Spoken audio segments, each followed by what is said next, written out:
اسلامی تعلیمات کے مطابق اللہ تعالیٰ نے فرشتوں سے فرمایا کہ وہ زمین میں ایک خلیفہ بنانے والا ہے۔ فرشتوں نے ادب سے عرض کیا کہ کیا آپ ایسے کو پیدا کریں گے جو زمین میں فساد کرے گا اور خون بہائے گا؟ اللہ تعالیٰ نے فرمایا کہ وہ کچھ جانتا ہے جو فرشتے نہیں جانتے۔ یہ اعلان انسان کی اہمیت کو ظاہر کرتا ہے کہ اسے عقل، اختیار اور علم کی صلاحیت دی گئی جو فرشتوں سے مختلف تھی۔ اللہ تعالیٰ نے حضرت آدم علیہ السلام کو مٹی سے پیدا کیا۔ مختلف اسلامی روایات کے مطابق مٹی کے کئی مراحل تھے، گیلی مٹی، پھر خشک مٹی، اور پھر ایک مکمل انسانی جسم۔ جب جسم تیار ہوا تو اللہ تعالیٰ نے اس میں روح پھونکی اور یوں پہلا انسان وجود میں آیا۔ حضرت آدم علیہ السلام کو اللہ تعالیٰ نے خاص علم عطا فرمایا۔ قرآن کے مطابق اللہ نے انہیں چیزوں کے نام سکھائے جو علم اور فہم کی علامت تھا۔ فرشتوں کو سجدے کا حکم۔ جب حضرت آدم علیہ السلام پیدا ہو گئے تو اللہ تعالیٰ نے فرشتوں کو حکم دیا کہ وہ آدم کو سجدہ کریں۔ یہ عبادت کا سجدہ نہیں بلکہ احترام کا سجدہ تھا۔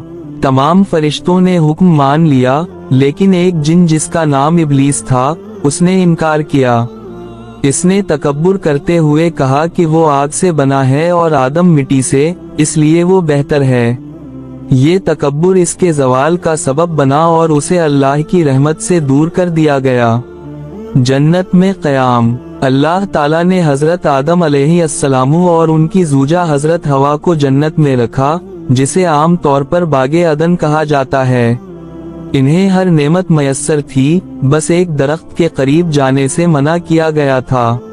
یہ دراصل امتحان تھا کہ انسان اللہ کے حکم کی پابندی کرتا ہے یا نہیں۔ شیطان کا وسوسہ۔ ابلیس نے حضرت آدم اور حضرت حوا کو بہکانے کا فیصلہ کیا۔ اس نے انہیں یقین دلایا کہ اگر وہ اس درخت سے کھائیں گے تو ہمیشہ زندہ رہیں گے یا فرشتوں جیسے بن جائیں گے۔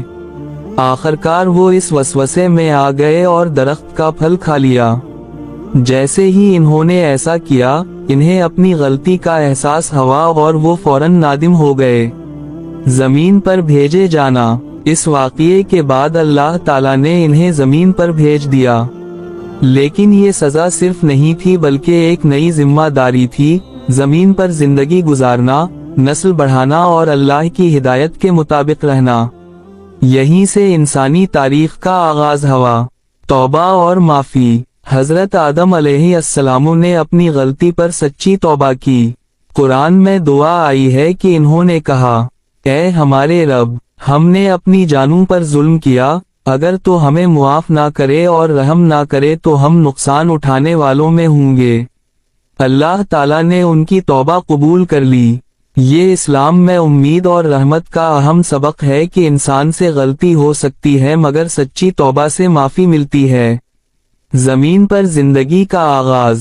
زمین پر آنے کے بعد حضرت آدم علیہ السلام نے انسانوں کو اللہ کی عبادت، اخلاق اور زندگی گزارنے کے اصول سکھائے۔ وہ پہلے نبی تھے، اس لیے اللہ کی ہدایت لوگوں تک پہنچانا ان کی ذمہ داری تھی۔